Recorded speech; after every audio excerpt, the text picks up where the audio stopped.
جہاں آرا جو کہ اپنے شوہر کے پاس جائے گی جیل میں ملنے کے لیے، اصل میں وہ اس سے ملنے نہیں جائے گی بلکہ اس کے جلے پہ نمک چھڑکنے کے لیے جائے گی۔ اس سے جا کر کہے گی کہ یہ تمہاری بھول ہے کہ تم یہاں سے نکل پاؤ گے، اب یہاں سے تمہاری لاش ہی جائے گی، میں تمہیں پھانسی کی سزا دلواؤں گی۔ جہاں آرا کا شوہر جب جہاں آرا کے منہ سے ایسی باتیں سنے گا، چیخنے چلانے لگے گا کہ میں تمہیں نہیں چھوڑوں گا، تم جانتی نہیں ہو میں تمہیں ختم کر دوں گا، بس ایک بار میں یہاں سے نکل جاؤں پھر دیکھنا میں تمہارا کیا حشر کروں گا۔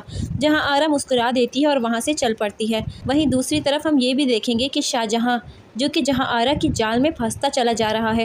شاہجہاں کو قابو کرنا تھوڑا مشکل تھا لیکن جہاں آرا کے لیے ناممکن نہیں ہے۔ بظاہر تو ایسا لگ رہا ہے کہ شاہجہاں جہاں آرا کی جال میں پھنس رہا ہے لیکن ایسا کچھ بھی نہیں ہے۔ شاہجہاں جو کہ جہاں آرا کی حقیقت سے واقف ہے، جہاں آرا کو ہی پھنسا رہا ہے، وہ اچھی طریقے سے جانتا ہے کہ جہاں آرا کرایہ داروں کے ساتھ کیا کرتی ہے۔ شاہجہاں نے کچی گولی نہیں کھیلی۔ شاہجہاں جو کہ بہت ہی چالاک اور شاطر لڑکا ہے، وہ جہاں آرا کو اس کے ہی بنے ہوئے جال میں پھنسا دے گا۔ شاہجہاں جو کہ ایک بڑے SHO کا بیٹا ہے اور وہ جہاں آرا کی سچائی سب کے سامنے لانے کے لیے اس گھر میں آیا ہوتا ہے۔ وہیں پر ہم یہ بھی دیکھیں گے کہ جہاں آرا اب شاہجہاں کے ہاتھوں پھنستی چلے جا رہی ہے۔ شاہجہاں جو کہ اپنی خودداری اور ایٹیٹیوڈ دکھا کر جہاں آرا کو اپنے قابو میں کرنے کی کوشش کر رہا ہے۔ جہاں آرا جب اس کی جال میں پھنس جائے گی تو اسے پتہ چلے گا کہ آخر اس نے کس سے پنگا لیا ہے۔ وہیں پر جہاں آرا کا شوہر شاہجہاں اس کے بارے میں بھی معلوم کروائے گا کہ جس قتل کی سزا جہاں آرا کا شوہر بھگت رہا ہے، وہ قتل اس نے نہیں بلکہ جہاں آرا نے کیا ہے۔ وہ جہاں آرا کو کیفے کردار تک پہنچا کر ہی رہے گا اور جہاں آرا کے گناہ کی سزا اسے دلوائے گا اور شاہجہاں کو جیل سے بھی نکلوا دے گا۔ وہیں دوسری طرف ہم یہ بھی دیکھیں گے کہ جنید جو کہ جہاں آرا کے گھر پہ آئے گا، جیسے ہی نوک کرے گا تو اس کا گارڈ دروازہ کھولے گا۔ وہ کہے گا مجھے ملنا ہے۔ شاہجہاں نکل کر آئے گا کہ کون ہے اور اس طرح سے کیوں دروازہ پیٹ رہا ہے۔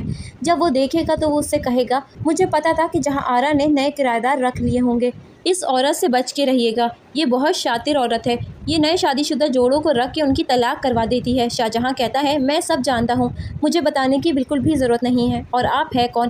وہ کہتا ہے کہ میں جنید ہوں، میرے ساتھ بھی وہی سب کچھ ہوا جو اس نے اس سے پہلے کرایہ داروں کے ساتھ کیا، میری اور ذیشان کی طلاق کروا دی اور ہمیں دربدر کر دیا۔ اب آپ اس عورت سے محتاط رہیں اور میں تو کہہ رہا ہوں کہ جلد سے جلد آپ اس گھر کو خالی کر دیں۔ آسیہ جنید کو دیکھ لیتی ہے اور وہ کہتی ہے کہ تم یہاں کیا کرنے آئے ہو؟ اب تم چلے جاؤ، یہاں آنے کا تمہارا کوئی مقصد نہیں ہے۔ وہ وہاں سے چلا جاتا ہے۔ آسیہ جا کر جہاں آرا کو ساری بات بتاتی ہے کہ جنید آیا تھا اور جنید نے شاہجہاں کو آپ کے خلاف بہت کچھ کہا ہے، تو جہاں آرا مسکرا دیتی ہے اور آسیہ سے کہتی ہے تمہیں پریشان ہونے کی بالکل بھی ضرورت نہیں، میں سب کچھ ہینڈل کر لوں گی۔ وہیں جب جہاں آرا کیک بنا کر شاہجہاں کے پاس لے جاتی ہے اور اس سے بولنے کی کوشش کرتی ہے کہ آسیہ بتا رہی تھی کہ جنید آیا تھا، یقیناً اس نے میرے خلاف آپ کو کچھ نہ کچھ تو کہا ہوگا۔ شاہجہاں کہتا ہے جی بالکل۔ وہ کہتی ہے یہی بولا ہوگا نا کہ میں نئے جوڑوں کو رکھ کر ان کی طلاقیں کرواتی ہوں، اور یہ کہہ کر مسکرا دیتی ہے۔ شاہجہاں کہتا ہے جی ایسا ہی اس نے کہا تھا۔ شاہجہاں کہتا ہے کہ میں کسی کی باتوں میں نہیں آتا، جو میں دیکھتا ہوں میں اسی پر یقین کرتا ہوں، اور مجھے پتہ ہے کہ آپ یہاں میرے پاس کس مقصد سے آتی ہیں۔ جہاں آرا کہتی ہے ایکسکیوز می۔ وہ کہتا ہے میں جانتا ہوں کہ آپ کا بار بار یہاں آنے کا کیا مقصد ہے، لیکن آپ کی دال یہاں نہیں گلنے والی۔ جہاں آرا ہلکے سے کہتی ہے یہ تو وقت ہی بتائے گا۔ شاہجہاں کہتا ہے جی، تو جہاں آرا کہتی ہے کچھ نہیں، بس ایسی۔ تو اس طرح سے شاہجہاں جہاں آرا کو ایٹیٹیوڈ دکھائے گا اور جہاں آرا کو اپنے نزدیک لانے کی کوشش کرے گا، کیونکہ اگر وہ ایک دم سے جہاں آرا کے قریب چلا جائے گا تو جہاں آرا کی نظر میں اس کی حیثیت 2 ٹکے کی بھی نہیں رہے گی، کیونکہ وہ ایسے مردوں سے نفرت کرتی ہے جو اپنی بیوی سے وفادار نہیں ہوتے۔